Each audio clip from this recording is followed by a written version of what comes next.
Have you ever been told you're not good enough? That you'll never make it? Jake Thompson had heard those words more times than he could count. Born and raised in a small town in Ohio, Jake grew up in a modest home.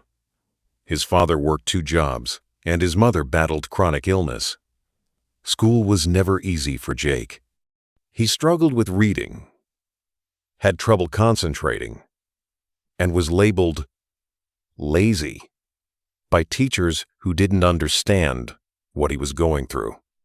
In the 4th grade, Jake was diagnosed with dyslexia, but instead of support, he was met with shame. He became the kid who sat at the back of the class, hiding behind silence, afraid of being called to read aloud.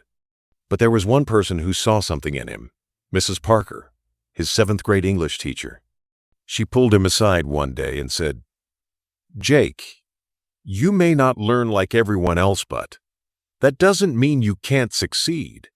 You just need to find your own way." Those words changed everything. With her encouragement, Jake started staying after school, not because he had toe, but because he wanted to. He discovered audiobooks and began devouring stories his way.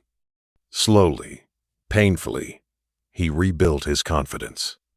In high school, Jake joined the debate team not because he was good at speaking, but because he was terrified of it. He stumbled through his first speech, heart racing and voice cracking. But he kept going back. Every week, he got a little better. By senior year, he had become the team captain and led his school to win the state championship. He still struggled with reading, but he had learned how to think, how to speak, and most importantly, how to fight for himself. Jake went on to college on a scholarship he earned through pure determination.